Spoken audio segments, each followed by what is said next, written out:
There we go. Good morning, Michael. Good to see you again. Laura, it's better to be seen than viewed. There you go. You always want to be seen.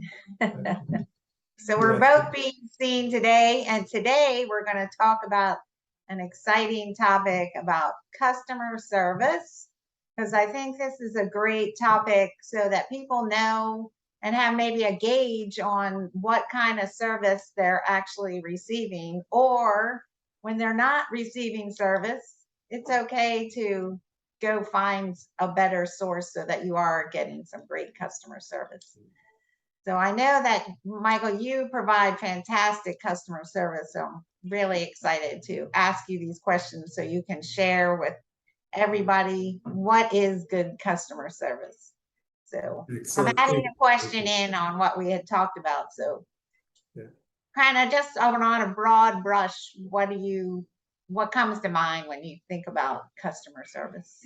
So thank you, Laura. I think it's a pretty exciting topic, only because it's something that, we all have on a daily basis. I mean, all of us, Laura, we have mechanics, we have dentists, we have doctors, we have whatever, accountants.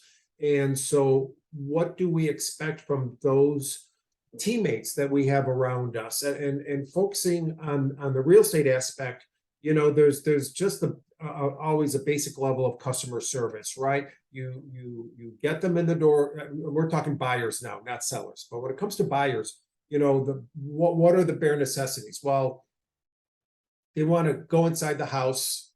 They want to go inside the house on the day and time when they are available to see it, right? And then in broad terms, just if they like the house, getting these buyers to write an offer, negotiate, and then go to settlement. So that's on the base level. But there's so much more to customer service, Laura, than just those bare necessities. I mean, it's first contact, first impressions, right? Buyers will find a property online, or they connect and they say, hey, Michael, I'd love to see this property. And so we are able to set it up, and we work really hard. We work 7 days a week, and morning well into the evenings, sun up to sundown. And there is an expectation from the public that if a buyer's only available Sunday at 6 p.m., then that's part of what we do, because we want to help them find the home of their dreams. So first contact, Laura, first connections are very, very important to show your professionalism and your extra care when it comes to buyers. That's right. And yeah, the first part that you described is really just the bare bag of bones that, you have to go through that process, but it's all the extras that you layer on top of that really make the difference for the buyer. So how do you get a client started in the buying process?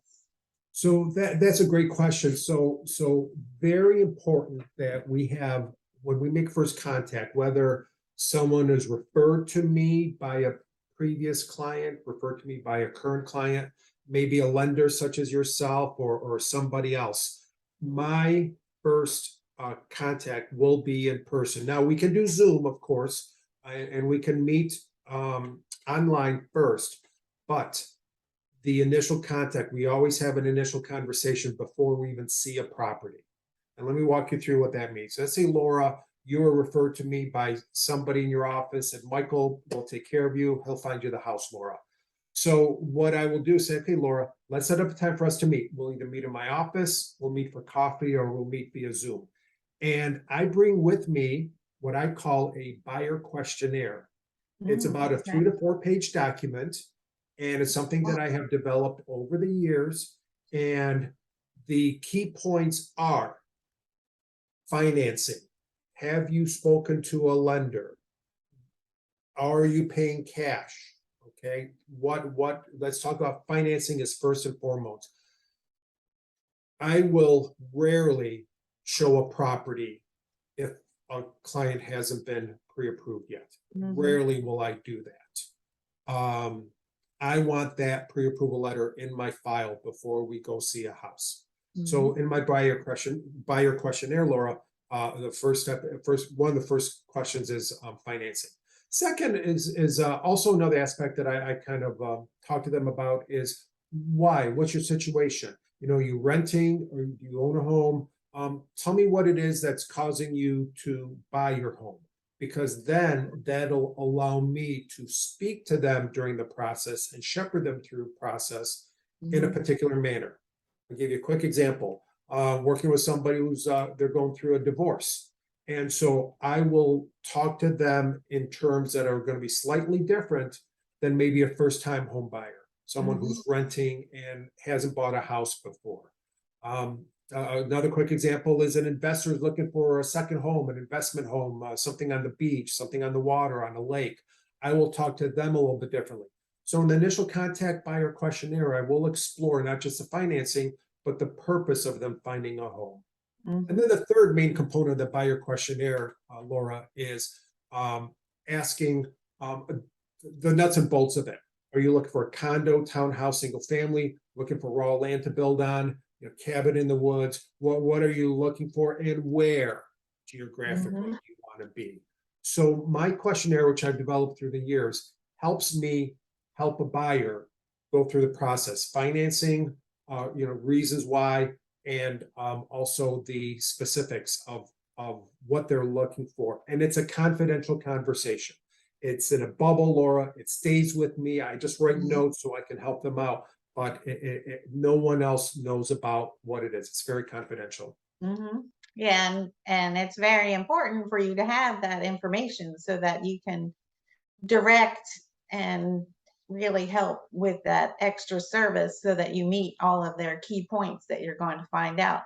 So how does a buyer know, like after you've done that kind of interview process and they filled out, you know, they've shared all that information, how do they get like information about what houses, you know, kind of fit their criteria? What's that part look like? Great question. It's a two-pronged approach that we take. One is that the buyers themselves may have already been looking on various websites that they think they want and maybe qualify for. So if they're looking at houses, single families up to $400,000 in, let's say, Western Maryland, then they will already have been looking at what's out there, what's available, how many bedrooms, how many baths, things like that. So that's the first prong. In fact, according to a National Association of Realtors annual home buying survey that they do, almost 92% of buyers have already looked online at homes before even sitting down with a realtor and beginning the formal process. That's a high number. That's really big, really big. Absolutely. And you know, we do the same thing, Laura, when we buy a car or we buy whatever, we or even a charcoal grill even, you know, we do research, we do look around first, and then we go to the place where we can find the car or the grill or whatever. So then the second prong is something that I do.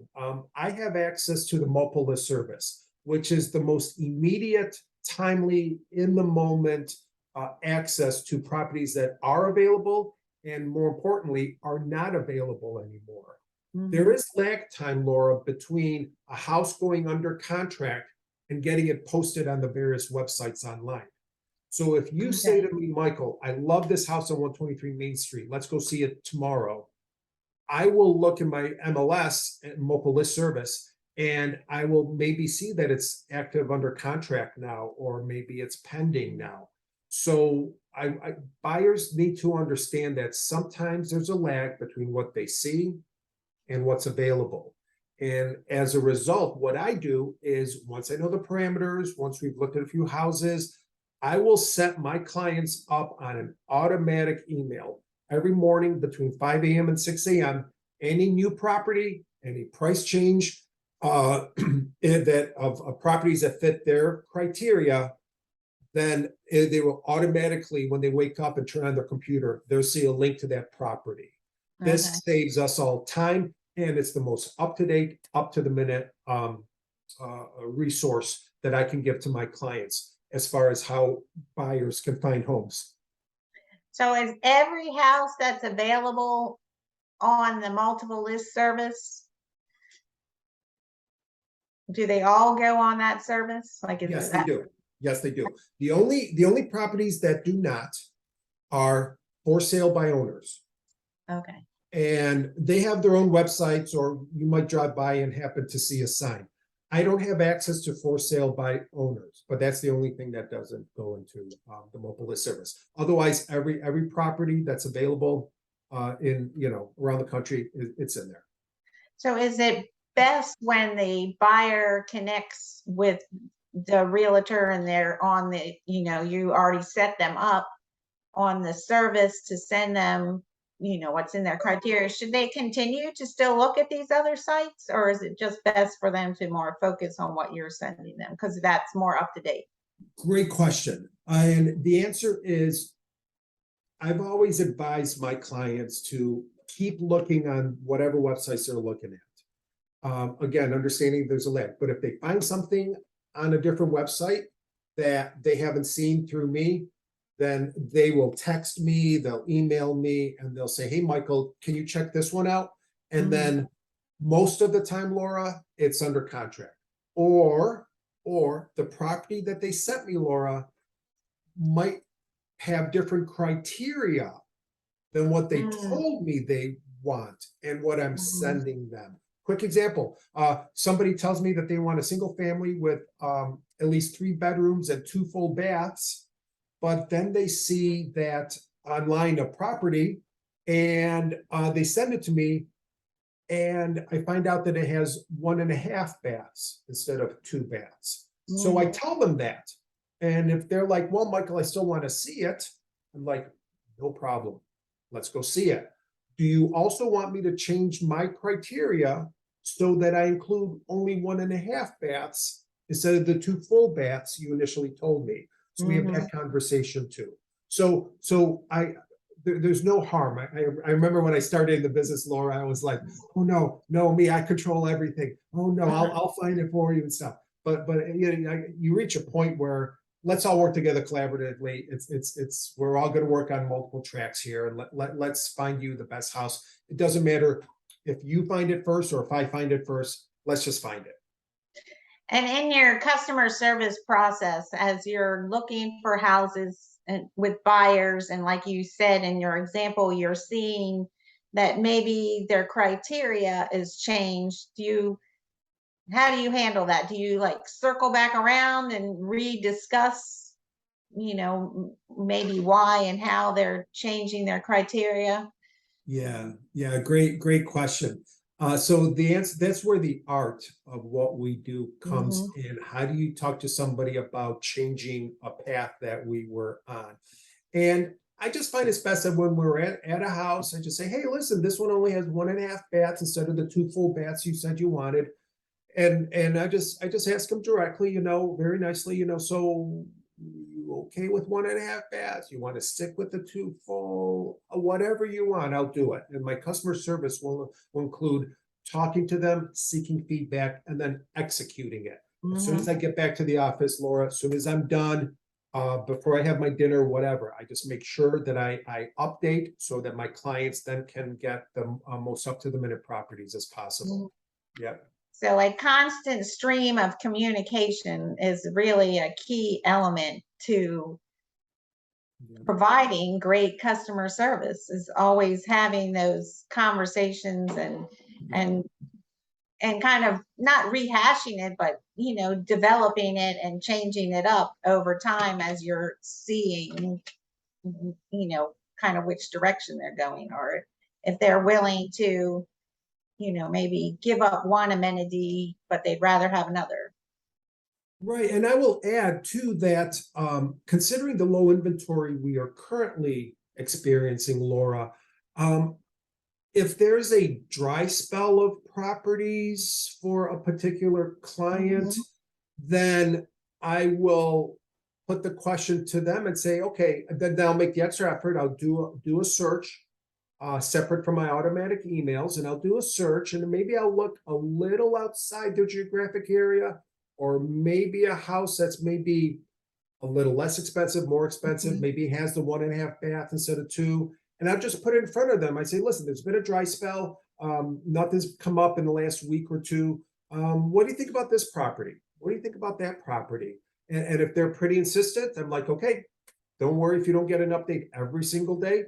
But just so you know, I'm still trying to do searches outside the box, outside the parameters, just to Mhm. see where you're at, and we go from there. I think that's really terrific because, oftentimes, we as consumers, we don't 100% maybe even know what we want because we don't know what we don't know. We don't know what other options are out there. So looking up a little bit or looking a little bit lower than you anticipated are some great ways to really gel down on what you do want or what you don't want, or ways to like open up, our mind to other options that we didn't even know were available. So that's awesome to, you know, take their criteria, but also be looking, on what's on the periphery of that as well and offering that up as, you know, other options. And you're just comparing and contrasting what you like and what you don't like. So that's really terrific. So if the buyer, you're out there, you're showing them all this great stuff, how do you serve the buyer in that, paperwork, contract, negotiation stage? Yeah, yeah. So again, I'll say this again. This is another aspect where the art of what we do comes in, right? So we want to make this as pressureless as possible. And so if I'm showing you a house, Laura, and you love it, I'll say, okay, we have a pre-approval letter. If it fits, let's move on. Would you like to just fill out the paperwork for this house, Laura? I don't call it a contract because then it starts getting very, so let's do the paperwork. And then we go to my office, we sit down and we look at the seller disclosures, and I draft the paperwork, and I take it just one step at a time. And I tell them, again, it's a confidential conversation, and we just fill in the blanks. We'll go over everything, and we talk about each aspect of it: the offer price, the settlement date, how much of an earnest money deposit do you want to put Mhm. down? Do you want to do a home inspection, wall and septic inspection? What about an appraisal contingency? Do you want to include that in your offer? And so we talk about each aspect, and it will take as long as it needs to take. And I Mhm. want to make sure that after every piece of that contract, every piece of the paperwork, that I have provided them with ample opportunity to ask questions and not rush through things. Because remember, Laura, this is the biggest investment they will likely Mhm. make in their lives. So we just take it one step at a time, and I shepherd them through the process. And then I explain to them what I will do next, which is I'll gather the papers, I'll scan and email it over to listing agent. Laura, I'll let you know when we're going to find out. I'm going to let you know when your offer is going to be presented. I'll let you know when and what type of counter they might have, and we'll sit down and we'll make informed decisions through every step of the process. Mhm. So it usually takes about 40 minutes or so to actually write an offer, to do the paperwork, and to answer every Mhm. question. But like I said, I don't rush things. This could take 2 hours for all I care. I just want to make sure that Mhm. the buyer is comfortable, knows every aspect of the offer, and we go from there. So communication, communication, communication. The property is location, location, location, and customer service is communication, communication, and communication. It And really is. being available and being there in person, Yeah, being person forward. exactly right. Yeah, that's right. And it's an educational process. And then when it comes to negotiations, it's very important, because if we get a counter offer, maybe they didn't like the offer price, or maybe they say, um, you know, don't do a home inspection, or whatever the counter is, or increase your deposit. We just sit down, we just talk about it, say, okay, what's your comfort level? Do you is it important for you to do a home inspection? Yeah, I always say yes. I always advise my clients to do a home inspection. But in this case, do you still want to do a home inspection? And then it's their decision, because I land on the following words, Laura. I advise, but you decide. I Mhm. advise and you decide. And I will support to the death whatever decision you make. And I Mhm. will fight for you to the death on negotiating the best offer for you, the lowest price with the best terms. I advise and you decide, because at the end of the day, the buyer is the one who has to take on this largest investment in their lives. Mhm. And I'm here just to keep things as pressureless as possible. That is awesome because there can be a lot of pressure built up. But when you have great communication and you have somebody, and I love the word shepherding you, because shepherds are totally responsible for their flock and they look out for every aspect of how to take the best care of their flock. So when somebody is shepherding you and they're giving you great communication, you know that you're well taken care of. And then you're going to have a great transaction. And then you have the joyous celebration of settlement. Exactly. And that's the happiest day of everybody for everybody. And many a lot of the adversity, a lot of the bumps on the roads between contract and settlement are really smoothed over. And rare has been the time where it's been so adversarial, neither party was talking. In fact, I can't even think of one right now. But working very closely with the buyer and their family and their teammates, the inspectors and lenders and stuff. It really takes a village to get to a smooth settlement. And then as far as customer service goes, it doesn't end at settlement. I still stay in touch with my clients post settlement. I mean, they'll get gifts, they'll get reminders, they'll get cards from me, they'll get some, various things so that they can refer their friends and family to me, which is very important to me because I want to provide such a great experience that they can't help but not think of me when somebody asks them about a realtor whom they would recommend. And I want to be that person. So post settlement, I still stay in touch with everybody. The January after so let's say you settle this year. In January of next year, you will get an envelope from me with the signed settlement sheet for your taxes. You'll get a cover letter that says, hey, Laura, encloses your settlement sheet from when you settled on the house in 2022. Have this for your accountant because you're going to need it for your taxes. Mhm. This will save you time from having to look in your files. I've done this for you, and you get this every January. I send it out like the first business day after the new year. So That's yeah. awesome. So service that doesn't stop and somebody that you can trust not only to answer your questions after settlement, but you can refer your friends and family so that they too get to enjoy what great customer service is all about. Well, I think we shared a lot of great information there. Is there anything else you want to add for the buyer to think about when they are going to embark on this great journey of buying a home? Yeah, just expect that one of the first questions I'm going to ask you as a buyer is, how will this be financed? And I will, very, very important. So what I want to do is along that line, Laura, is I want to turn the tables and maybe next time we talk, I'd love to talk about you and your customer service. How do you handle it from a lending side? And I want to ask you some questions about what you do on the lending side to serve your clients because I know you have those confidential conversations too, like I do with my clients. So Yeah, I'm curious absolutely. to hear from your side of the story. Well, good to know that what we're going to be talking about. Everybody come see us next week as we talk more about real estate and mortgages. Have a great week, everybody. Bye, Michael. Bye, Thanks, Laura. everybody. Thank you.